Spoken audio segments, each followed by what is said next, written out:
Thank you very much, and welcome everybody. It is great to see a whole number of faces or names, at least, on the screen in front of me. If you don't know me, my name's Graham Bine, and I'm one of the leaders at Grace Church, who've organised this seminar this evening. We're going to be thinking about death and what it means to die well, and that may not feel like the most encouraging of topics, so well done for making the time and coming.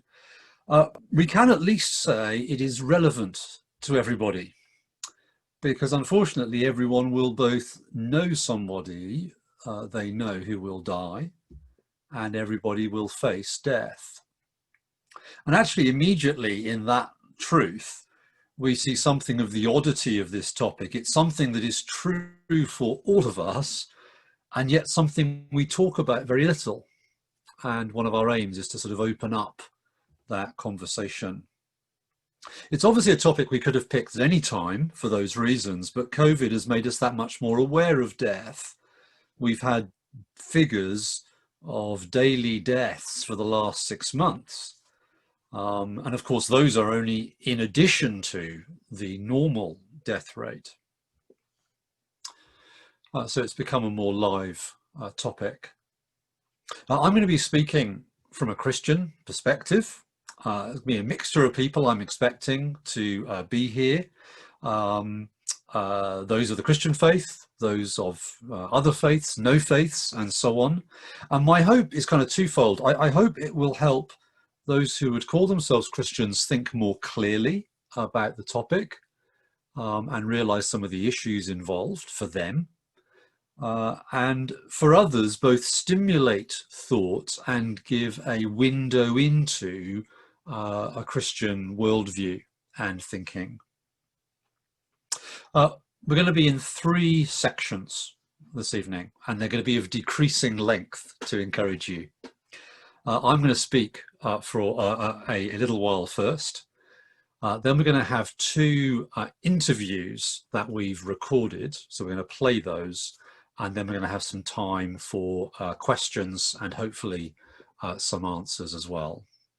So let me get going with my talk first of all. Sorry, excuse me, just press a quick button here. There we go. So we're thinking about dying well, and I want to begin by thinking about death in Western culture, that is the culture around us. Of course, views of death vary all around the world. This isn't comprehensive, just some soundings really on how death is viewed around us today. Three areas, I think. First of all, denying death. I think one common thing in our culture is to effectively pretend that death doesn't exist, ignore it. You see it in comedy, just make a joke of it, laugh about it. You see it in quite a poignant way, actually, in some poems read at funerals. I don't know if you've come across these. There's a number of them that effectively say that the loved one who has died hasn't really gone. Sometimes it has phrases like that they are in the breeze and the sunset and the song of the birds and things. And they're obviously nice sentiments, but I fear in the cold light of day, they are actually a way of denying reality. You know, the breeze and the sunset was there before the person died, and doesn't really contain them in any meaningful way now. They are gone. I saw a different example at a funeral parlour recently. I don't know if you know this. You could have people's ashes turned into various glass objects, ashes into glass, that says. Ornaments, jewellery, and so on. You can't read it, I don't think, but the comment underneath is from a customer saying, "I feel so close to her when I wear it or hold it." And of course, again, I'm guessing if you wanted to do that, that would be a nice reminder of your loved one. But saying you feel so close to them again, is in danger of denying the reality that they've actually gone. Another way we deny death, of course, is simply to ignore it. And I think one of the effects of the pandemic has been to challenge that. It's one reason it's become more conscious to us. Here's one example from a psychology journal. You see the title, Death, Anxiety, and the Coronavirus. It goes on, the subtitle says, how reminders of death have reawakened long suppressed existential fears. And the article basically says, we tend to suppress the reality of death, push it down. And one effect of the pandemic is to alert us to our mortality in a new way and reawaken these anxieties. We've hidden them previously. But the writer C.S. Lewis said exactly this. He made this point about in the Second World War. He said, what does war do to death? It certainly doesn't make it more frequent. 100% of us die and the percentage cannot be increased. Yet war does do something to death. It forces us to remember it. War makes death real to us. And so do pandemics. Now, we presume the pandemic will eventually die down, we hope. We could easily go back to ignoring death at that point. So I think one strong element in our culture is to deny death. Another element is fighting death. Some people recognize its reality and then try and overcome it in some way. And you see this particularly in what's called extension of life research, looking to medical science as being able to prevent aging and eventually to overcome death itself. It might sound far-fetched, but millions and millions of pounds are being spent on this. It actually comes in various forms, some forms of genetic engineering, some what's called transhumanist thinking, that we could exist in a different state outside of a physical body. Cryogenics is probably the one best known to people. Have your body frozen in tanks like these. These are actual tanks. You can pay money to have your body frozen in there and then wait for the technology to be developed that will bring you back to life. This is seen particularly in Silicon Valley. Lots of very rich tech entrepreneurs are investing in this research, starting up companies to do so. One example is a group called Calico, for example. This is their website screenshot. We are tackling aging, they say. It's financed by the owners of Google. There's the Race Against Time Foundation. There's the Coalition of Radical Life Extension, and so on. People who are saying, we don't want to live on simply in our achievements or in our children. We want to live on ourselves, and so we fight death. Very different to that is the third one, which is accepting death. You may have come across something called the natural death movement, sometimes called the positive death movement. It calls for more open discussions of death, and in fact goes further than just discussing it. It says, well, actually it's natural. You know, the seasons come and go, we come and go. It's part of the cycle of life. And so we should actually embrace death as our natural end. It's seen in some slightly bizarre ways sometimes. For example, some people attend things called death cafes. Here is an advert for one: eat cake, drink tea, talk about death. Some people have had decorate my coffin parties. And this is both welcoming and accepting of death as kind of part of nature, but some would even go further and talk about it as like the final step in our human development. And so accept death, welcome death. The response to this, of course, by many has been that this is just romanticizing. Death isn't the crowning moment of life, it's the end of life. You may know of Sam Harris, one of the sort of new atheists, along with Dawkins and others. He's spoken about death being natural, our natural end, and we should just accept it. But he was honest enough to say of losing his loved ones, although it's natural, I don't know how to put a cheerful face on that. And I guess that resonates with what many of us feel as the wrongness of death, so that we can't just accept it. So those are some of the themes in our culture. Denying death because we don't like it, kind of accepting it because we think it's inevitable, or fighting it because we feel it's so wrong. Lastly, here, what might our culture say about a good death? I think some elements are probably fairly obvious straight off. We could list them. A good death would be painless rather than painful.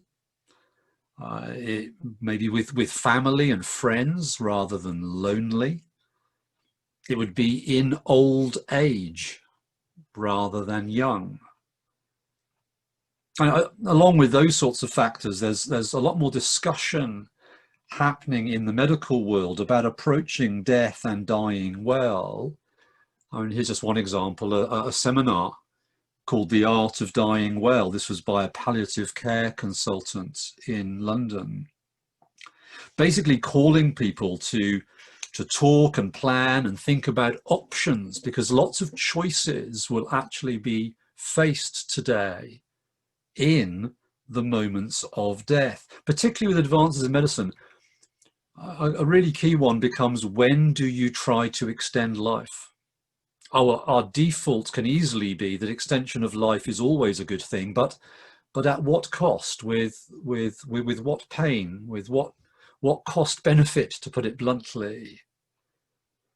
And so areas like advanced decisions to refuse treatment, accepting palliative care, and so on, are much more commonplace in discussion, and I think very helpfully so. Those, of course, though, are all of the circumstances of death. There are other factors in a good death. Do people die with regrets? Do they die frustrated, disappointed? Unresolved issues in relationships? Those sorts of questions show that the issues about a good death are not just about the mechanics of dying, if I can call it that, but that if death is the end of life, it raises questions of how we've lived and what life has involved. Well, there's a little survey for us of death in our culture around us. Let me move to think about a Christian view of death. And again, I've got three points to make. The key thing to say about death from a Christian point of view is that death is seen as an enemy. The Christian storyline, if you like, of the world, of so on, is that we're made for life with each other, life with God. The Bible has a symbolic picture of this in the opening chapters of the first book of the Bible, in Genesis, and it's called the Tree of Life. And it's a picture of God's gift of life to people. And sort of being able to eat from it, if you like, is a picture of ongoing, fulfilled, sustained life. And death then, in the Bible story, is an unwelcome intrusion. An enemy enters the scene. It's there, according to those opening chapters of the Bible and later points as well, because of our turning away from God, what the Bible calls sin, that we rebel, that we resist God, reject him. And so God had said to Adam and Eve, those first people, if you disobey me, reject me, you will die. Elsewhere in the Bible, we're told the wages of sin is death. And that is so in kind of two ways. There are two elements to this enemy. There is physical death. A famous statement from God after that first rebellion to Adam, you're made from dust, and to dust you will return. Your body will grow old and gradually stop working, and you will rot in the ground or be cremated, whatever. But there is also, along with physical death, what we might call spiritual death. That is a kind of separation from God. And this is pictured again with Adam and Eve being, as it were, barred from the tree of life and put out from God's presence, separated from him. And so that relationship with God as the source of life is broken. And so from the Christian point of view, death is a kind of shadow across the world that is not simply natural. I know we do get used to the idea of we're just, people are born and die and the seasons come and go and we're all part of that life cycle.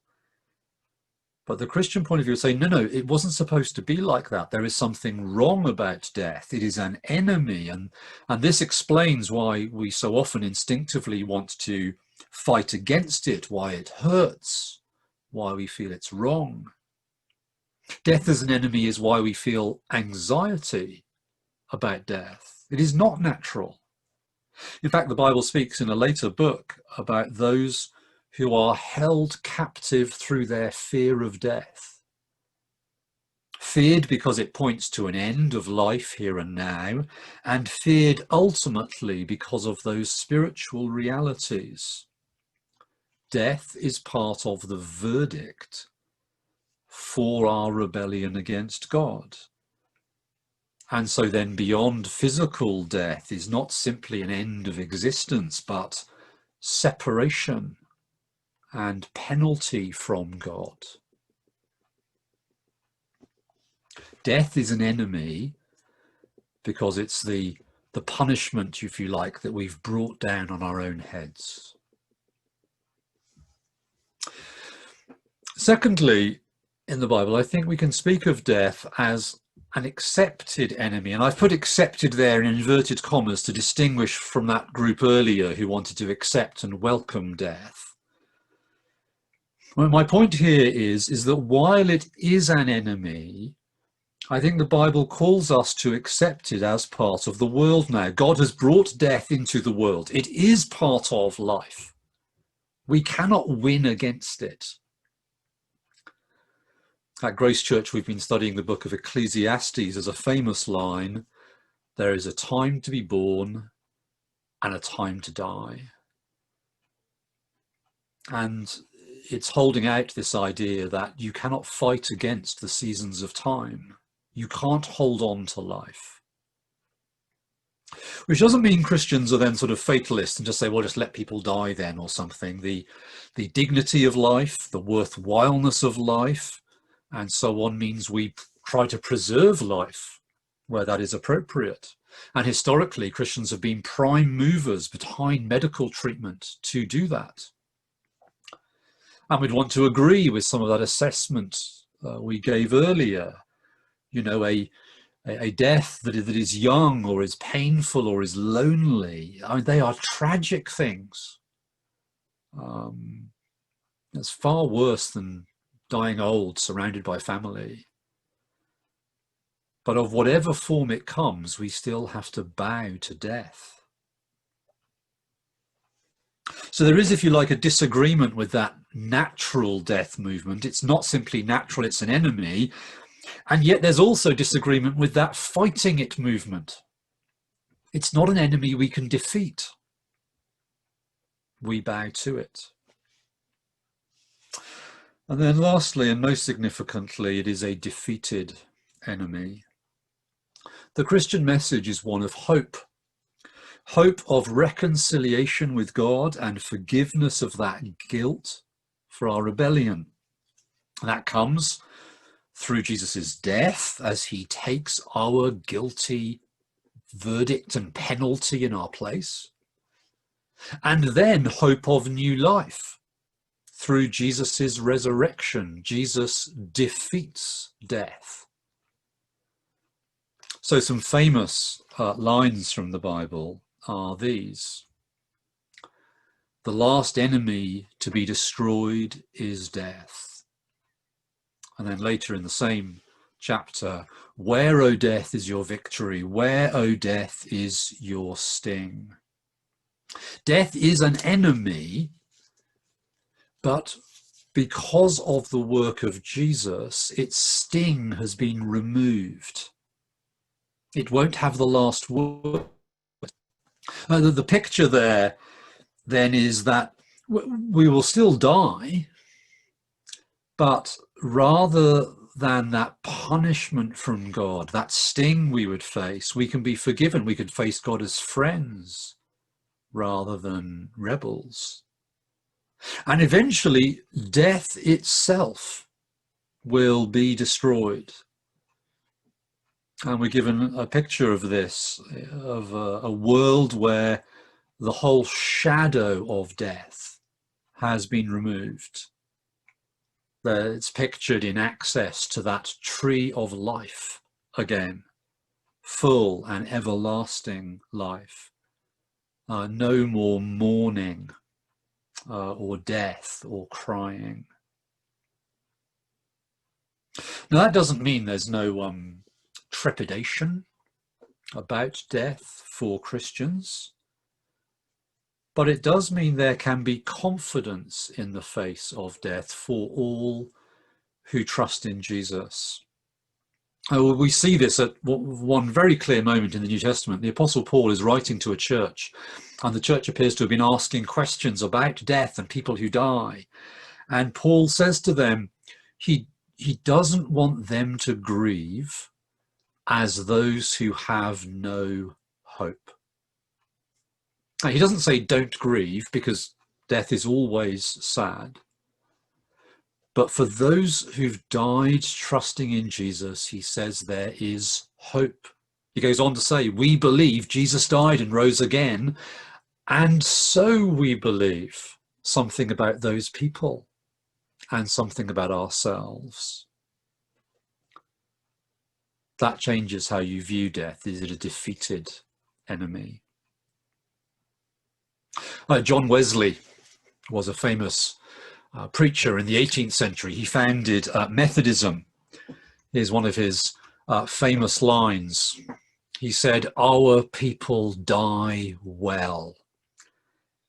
They face death differently." And in fact, his statement was taken up by others, commented on. A physician who treated some of these Methodist group who were dying said this of them: "Most people die for fear of dying, but I never met with such people as yours. They are none of them afraid of death, but are calm and patient and resigned to the last. They die well."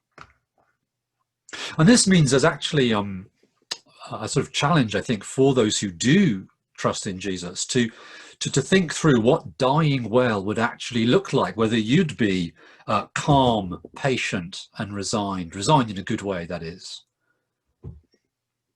And there's a history to this. In the Middle Ages, there was literature referred to as the ars moriendi, the art of dying.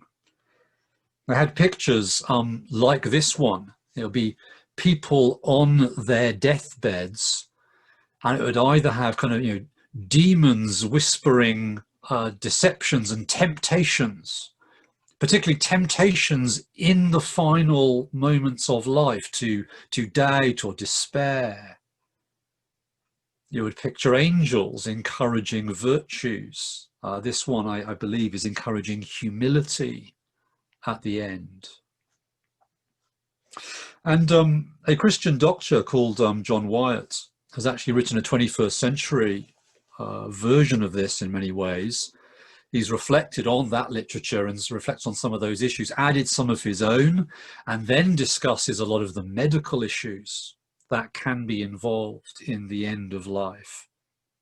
And what he's doing there, he's putting together how you would approach death as a Christian if you believe it is an enemy, if you believe it's an enemy that actually you have to accept, you can't fight it, and yet you believe it's defeated. What does that combination add together for you and the decisions you and your family will have to make? That plays into things I mentioned earlier, when to decide to extend life, palliative care, and so on.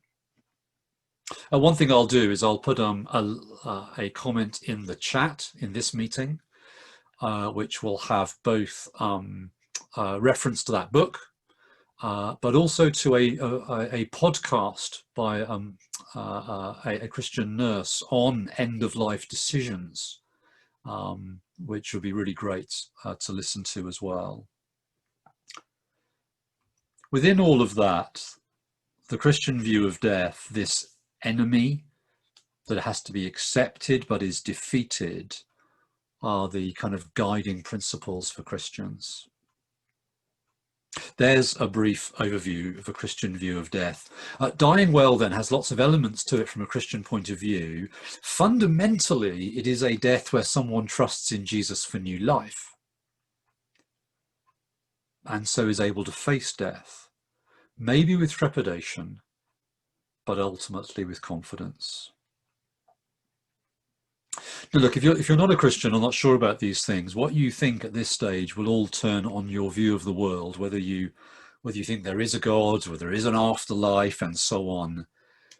And what I'd want to do is to encourage you to simply consider what is beyond death. The Christian view would say that's the most significant question you could consider. And I'd also want to say there's an invitation here. Jesus invites you to trust him with your death. He invites you to forgiveness and new life, and so hope for the future. And if you are a Christian, I'd want to kind of encourage you to think harder about what this will actually mean for you facing death. It's perfectly possible, you see, to say we believe in these things, but then when it comes to it, our instinct would be to deny death or fight death or fear death, as if we didn't believe those things. And it's true in all areas of the Christian life, but our professed faith and our functional life can differ. And so there's a call for Christians to think these things through well, and so to die well.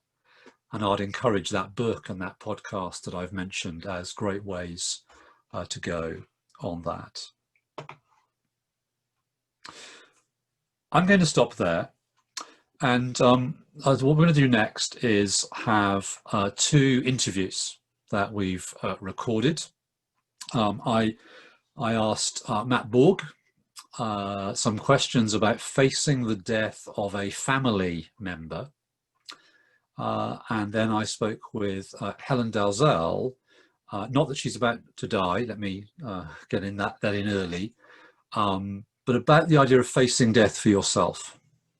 And I hope what they say will then just help flesh out and fill out some of the things that I've been saying. So I'm going to play these videos, one after the other. Then we're going to be having some time for questions. If questions are coming to mind, maybe make a note of those as you go, or you could even start to write them in the chat if you wanted to.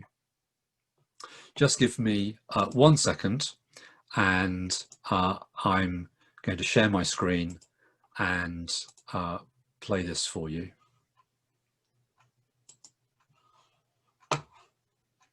So welcome, Matt Borg. Matt, for those who don't know you, just tell us briefly about yourself. Yeah, I'm Matt Borg. I'm one of the leaders at Grace Church. I'm American, but I've lived in Cambridge for over 20 years. I'm married to Linda, and we have 2 daughters. So I have a lot of my family is still back in the U.S., but have been here for many years. Great, thank you. Almost a Brit. Now, Matt, sadly, your father died earlier this year. Thank you for talking to us about that. Just tell us a little bit about the background and what actually happened with his death. Mm. Yeah, so it was back in early March. We were just about to celebrate Linda's birthday, and we got word that one of my dad's kind of routine checkups had turned into an overnight stay in the hospital. Weren't that worried, I guess, at that point, but a couple of days later, that turned into a diagnosis of stage 4 pancreatic cancer, and the message that he would only live a few more weeks. So this was just at the beginning, obviously, of all the kind of coronavirus stuff, restrictions. You know, my daughters are in school. It was difficult to think, okay, we'll all go there. So I just immediately got a flight back, and was able to be there for the last 10 days of his life, there with my brothers and my sister and my mom. Yeah, it was a really kind of surreal time to be at someone's deathbed. It was interesting to see how the kind of the worries of the rest of life seemed to kind of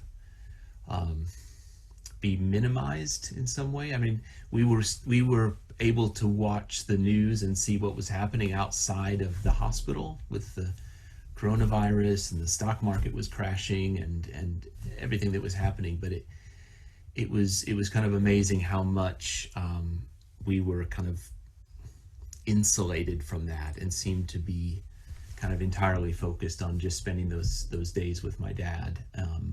It's as if kind of death has a way of kind of relativizing everything else. Yeah, sure. Yeah, thank you.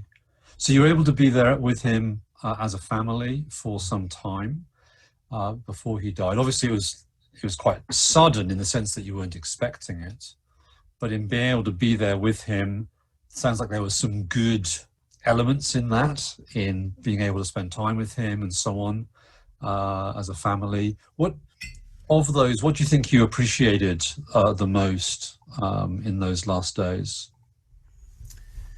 Yeah, well, growing up, I had always heard stories of family gathered around a deathbed, singing hymns and praying and just being together, and that always seemed like a really I don't know, just I guess it's the sort of thing I hope that I'll be able to do this for my dad. And so it was good to be able to be there. It was good to be able to encourage him in that way, and encourage my siblings and my mom too with those with that time of being together. There was a music therapy person that would come around, and she knew some of the old hymns that we wanted to sing, and we taught her some of the hymns that we wanted to sing. And so yeah, that was a really good time. I also wanted to be there to kind of encourage my dad as he crossed the finish line. My dad lived a great life. He had a lot of really encouraging messages from people in his last days that we were able to read to him. People, kind of thanking him for all that he had done and congratulating him. And I was so happy for that, but I also wanted to be able to remind him that that's not what his hope was in, and that he could rest knowing that he was in Christ. And so it was good to be able to be there for that. Yeah, great. I mean, so in a good death in some ways, but death is always hard and painful and sad. What have you struggled with most about his death? I think the suddenness of it all has been particularly hard. I mean, I still have text messages on my phone from my dad from late February that give no indication of what was to come. In less than 3 weeks, he was gone. Yeah. So in some ways, the swiftness of it was a blessing, in that he didn't have to endure months or years of kind of pain but it was still very sudden, and sudden for me, sudden for my mom. I think I've also come to realize just how much I thought about my dad, or still think about my dad in daily life. It's hardly a day goes by that I don't think, oh, I'll tell Dad about that when I speak to him, or, oh, Dad will love to hear about that, something that the girls have done, or, just a question I might have for him. And so that's a kind of daily occurrence, and it's a daily reminder when I have that thought that he's not there. Yeah. And so that's been tough. And I think the other thing is, it was very kind of situational, I guess, but I think it was difficult to say goodbye in the middle of a pandemic. Not to say goodbye to him, but the grieving process was interrupted, I think. I guess I've never really fully thought of the purposes of funeral services and things until I wanted to have that for my dad and for the people that I loved and that loved him. It would have been nice to have been able to gather together with people and to give hugs and to cry and to kind of grieve together. And so that's been hard. Yeah, I'm sure. We've been thinking already about a Christian view of death. I'm just wondering, what particularly for you, what difference does your dad's faith and your own faith make to how you grieve? Yeah. Well, one of the things I asked before I got on the plane, I asked our home group and some other friends to pray that my dad's faith wouldn't be undermined in any way by the grieving that was going to be happening around him. I wanted us to be people who would grieve wouldn't grieve as those who don't have some hope, but if we did, I wanted my dad to be protected from that, and to know that it's not as if we were grieving because we didn't believe that he was secure. It was just that we were sad. That was, I felt that support of people praying for that. This was really the first time that I had to say goodbye to someone very close to me, and I guess really believe that I would see them again. Yeah. I think in those moments, those days, those final days, I think I realized it was kind of one thing to believe when one is healthy and death seems a long way off. It just felt very different in that moment, knowing that my dad would be dead in a day or two, and would I see him again? Yeah. So my faith and his faith, I was glad that I was able to answer that question with a yes. Yeah. And that did give a real peace as I said goodbye to him. Yeah. Matt, thank you very much for sharing with us. That's been really encouraging to hear. Thank you so much. Great. So Helen, thank you so much for joining us. Just introduce yourself briefly. Okay. Yes. I'm married to Gordon, with a person that many of you know, and we've lived together in Cambridge for the last 22 years, I guess. I was a teacher for the first 12 of those here in Cambridge. Loved that. And I've been retired now for 10 years. And I think we think of Cambridge as going to be the place we're going to die in. So this is our final home, and we love Cambridge very much. That's great. That's great. Thank you. Now, look, you immediately mentioned dying here. You're not especially old, and you're not facing death in any imminent sense that any of us are aware of. So I just want to make that clear. We're not interviewing you because death is looming. Okay, let's get that clear. Yeah. But you are, as age goes, you're older than many. Yeah. And so I wanted to ask you some questions more about viewing death for ourselves. Mm. So just first of all, as you've grown older, Helen, how do you think your thinking about death has changed? Right. That's a really good question, because I think, unlike many people, I've been very familiar with death for a very long time. Death among the elderly, not sudden death, not the death of children, but what we like to think of as normal death, dying as an old person. And I've been very involved in that for a very long time. About 40 years ago, I worked as a chaplain in a care home, a large care home in Canada, a care home for the elderly.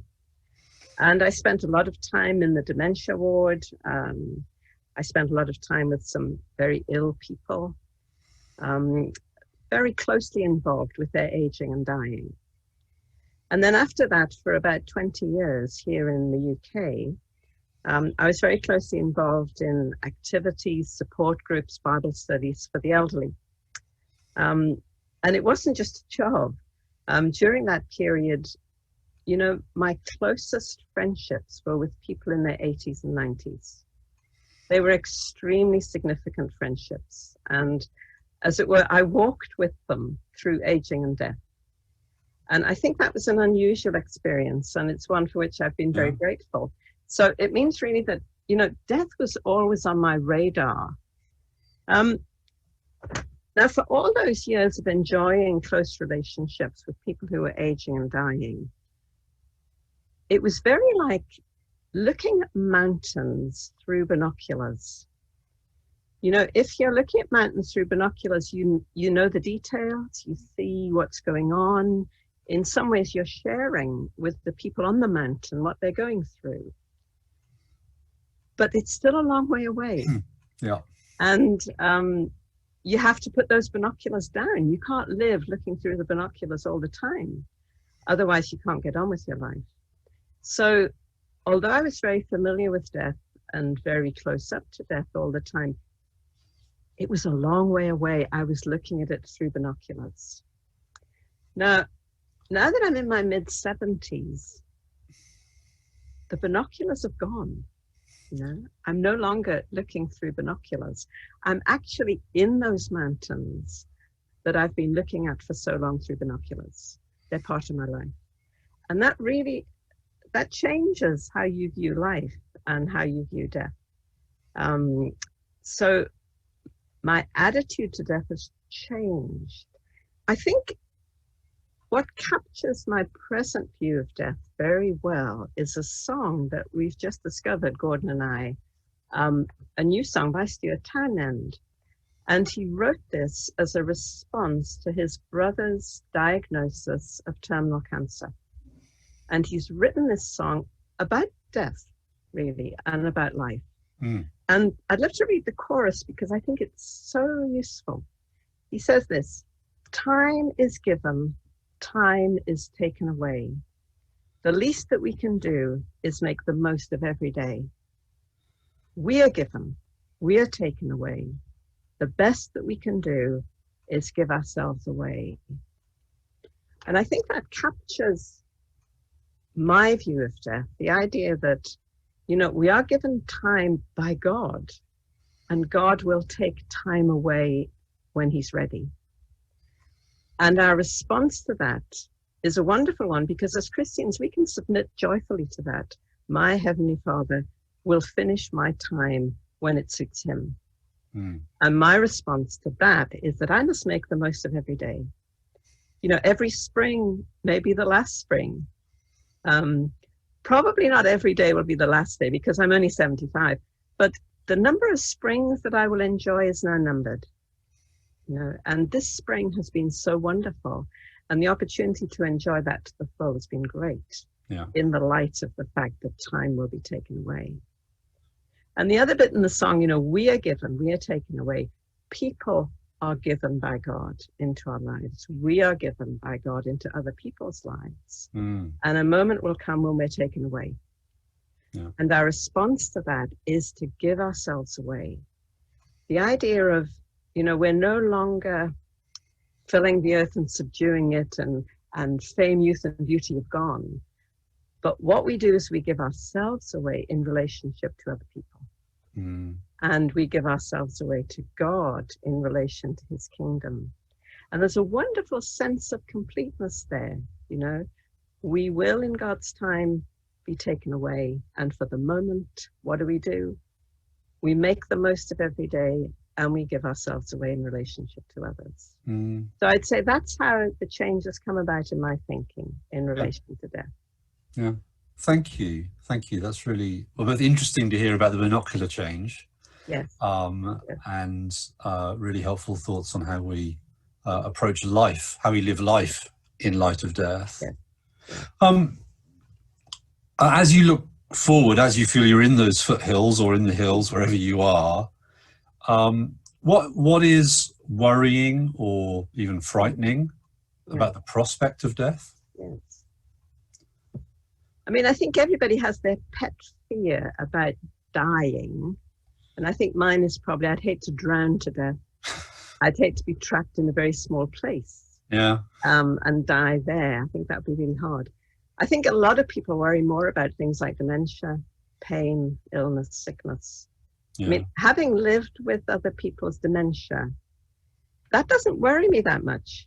You know, but once you get through the stage of knowing what's going on and that you are deteriorating, it's a great sense of just being. A lot of people are really quite content in dementia. I think it's the observers who find dementia more difficult than the person in it. So, yeah, I guess the process of death, yes. But the sense of death being the doorway to our true home is very strong. Yeah.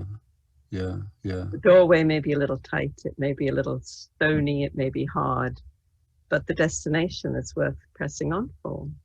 Sure. Yeah. Yeah. Yeah. So a potentially kind of worrying experience, but you know where you're, where it's then taking you. Yes. Yeah. Well, that leads on to my last question, really, is to what confidence you feel, what difference faith in Jesus makes for you. We've thought about that already this evening, but for you personally, what difference that makes as you contemplate death? Yeah. I mean, I knew you were going to ask me this question, obviously. And the problem is there is so much in the Bible of wonderful promises in relation to death. The Bible is immensely practical and realistic, that life ends, death comes. What happens next? You know, and Christians build their lives on promises. Yeah. We don't build our lives on feelings, we build our lives on promises. And the Bible is full of promises about death and about what happens after death. And there are so many of them. I was hard pressed to pick out one. You know, which one will I go to? There are so many. But I think probably the one I'd go for is where Jesus promises his disciples. And this is a promise for disciples, not for everybody. You've got to be someone who trusts in Jesus, who knows him as their Savior and their Lord.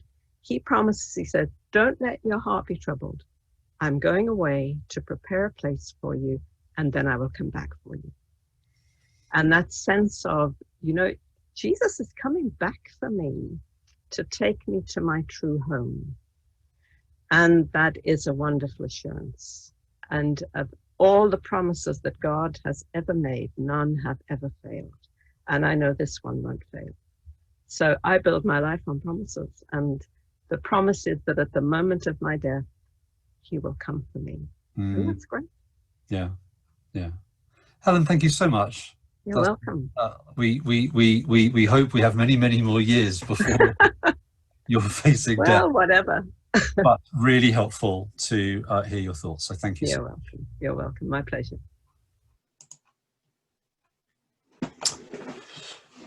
Okay. Let me just move those headings out of the way. I hope you found those helpful, interesting, thought-provoking. Just to say, I mentioned I'd put some things in the chat, and I've just done that right now. So if you're interested in the book that I mentioned or in the podcast on end-of-life care, you can copy those links from within the chat. We have a moment now for any questions that people have. And they can be to me, or Matt and Helen are in this meeting and are very happy to join me in answering some questions.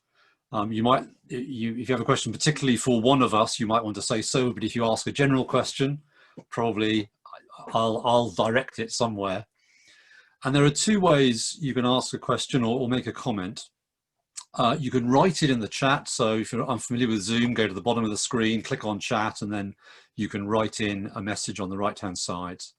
Or if you click on participants, you'll see the option of raising a hand electronically, and we'll see that your hand is raised, and then we will jump to your question live, as it were. So this is where I'm now in your hands.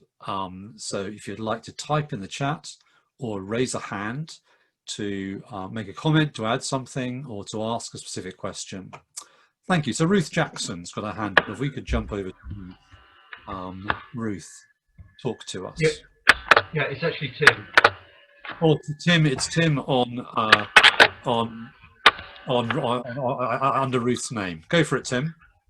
Yeah, I was just wondering, it may not be a very good question, but I was just wondering if there were any or many circumstances under which a Christian might be able to die early for some very good reason.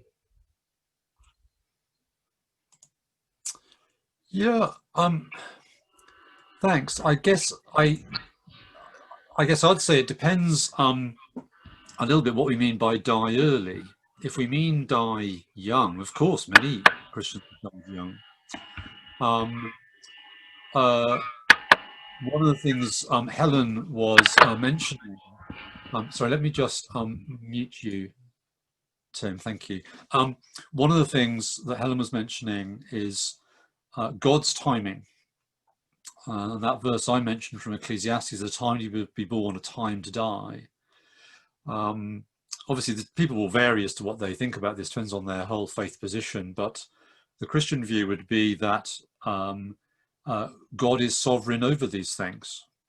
And while that things may be very tragic, they are not out of his hands, as it were. This starts to lead into a previous seminar we did on suffering at one point.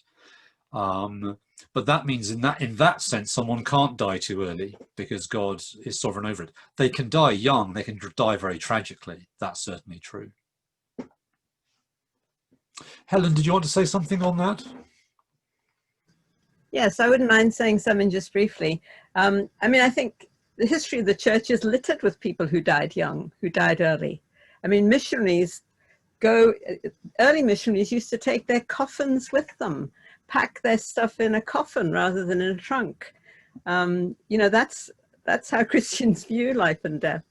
You got to live bravely, you've got to live joyfully in the light of possibly ending early, going home on the early bus, you know, as opposed to going home on the late bus. So, yeah, and I mean, we had a friend who chose in her late 30s, early 40s, not to have treatment for her cancer, which would have lengthened her life to some extent, but would have limited her ability during that period. She decided not to have treatment so that she could live life to the full and share the good news about Jesus to the people she knew without being hampered by the very negative side effects of undergoing treatment for her cancer. So she died a little early, but she died very joyfully and very fruitfully, having, you know, achieved what she wanted to and what she felt God wanted her to with her life. So, yeah. You know, yeah. I'm not sure if that's what you were thinking about, Tim, yeah. Or not. Thank you. Helen, thank you very much. That's exactly what I was thinking. Might be, yeah.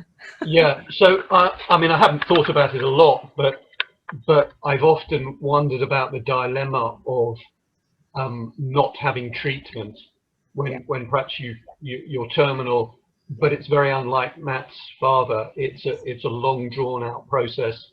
Yeah. Yeah. And the quality of life is very low, and you're just being kept going because other people find it awful to think that you're going to die, rather than what your wishes might be. And whether there's a dilemma there with, you know, it almost being a case of suicide, which obviously Christians are not allowed to do, but where the line gets drawn, I don't know. Yeah, thank you. So. Sorry, Brent. No, I'll just make a quick comment on that. I mean, that's where I'd really recommend both this podcast and the book to dig into some of those things in more detail. And in some ways, some of these questions are the same, kind of for a Christian, non-Christian, because you're asking questions of quality of life versus length of life. And there's, you know, I think you just have to have a discussion there. But as you say, there are some things which will be different for a Christian. A Christian wouldn't want to choose to end life early in a deliberate way. There is a big difference between not being treated and being, as it were, put to death. And there's also a thing referred to as the double effect. It's recognized that some palliative care treatment, you know, pain relief and so on, may have an effect on how long you live, because it decreases your body functions and so on. But as long as it is being given for the purpose of pain relief and no more than that, then personally, I think that's absolutely fine. But those are some of the more detailed issues that this starts to raise. Anything to come back on that with, Helen? No, it's fine. Good. Great. Yeah. Thank you. Other hands up for a comment or a question, or any questions written in the chat. Again, this is where I'm in your hands, and I will I'll sort of play for time for a few moments. But if people don't have questions, I don't want to extend anyone's evening longer than need be. So I want to give you time to think and ask, but I will draw things to a conclusion relatively swiftly if there are questions. Richard and Wendy have a hand up. If you could jump to Richard and Wendy. Yeah, I just wondered whether you give us a bit of advice about turn that off. Yeah, got sound coming in from a different computer. Yeah. Christians dealing with the death of non-Christian close relatives, loved ones. Obviously, in Matt's case, it was fortunate, I would say, that his father was a believer. I come from a family where that faith is not the accepted norm, and so I've had to deal with the death of actually two brothers in the last few years. One of whom definitely wasn't a Christian, one of whom had maybe some sort of change in his view in the later years, but certainly had lived his whole life claiming to be an agnostic. Yeah. Thank you, Richard. It's an excellent question, and one that many of us will face. And it's a very hard area. I think there's no ducking that or getting around that. The realities that we were speaking of, which I know you'd hold to, would say that there is hope for those who trust in Jesus, and the whole significance of Jesus's death for us and his taking our place means that without trust in him, there is no hope. And so those are the stark realities, and they become very stark in the face of the death of a loved one who doesn't seem to trust in Jesus. And in one sense, I think that's one of the hardest things to face and accept, and kind of, as it were, bow to what God says about that. I think ultimately we have to trust that person to God and both his justice and his mercy. We don't know what happens in that person's heart. And I don't mean to be simply clutching at straws. I genuinely mean to say, I entrust him into the hands of a merciful God who will do whatever is right. I think of Abraham's comment to God about bringing judgment at one point. And he says, will not the judge of all the earth do what is right? And the answer, of course, is yes, of course he will. He will only do what is right. And so we trust him for that. But that may lead us to very, very sobering reflections. I don't know if Helen or Matt want to say anything else on that thought. Just chip in if you'd like to. Yes, I'd agree with you absolutely, Graham. I mean, my father, whom I loved very dearly, died making no Christian profession at all. And in a way, the challenge to trust the justice of our Heavenly Father, we may not feel his justice in this world, but we need to trust that he is just, and that one day we will see that he is just in his judgment. And it's holding on to truth when your heart grieves is difficult. Yeah, it's very difficult, but it's the challenge to trust that God is just. Yeah. Thank you. Any other comments or questions people would like to ask? Again, I'll do it's like the auction, is it? With a kind of going, gone sort of feeling. So just a moment.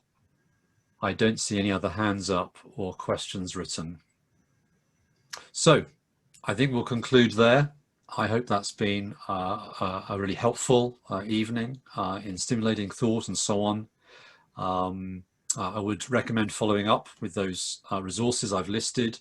And if that has raised particular questions for you or particular things you'd like to talk to someone about, then please do that. It doesn't have to be resources, it can be people. And that could be me or Matt or Helen. It could be, if you're at Grace Church, it could be your home group leader, one of the women's team, whoever you would know and would like to be talking to. I'd encourage you to follow that up if that would be helpful. Well, let's stop there. You can jump out of the meeting. I'll end the meeting for everyone in a moment and you'll be pushed out, as it were. It's been lovely to see you all. And thank you very much again to Matt and to Helen for their contributions.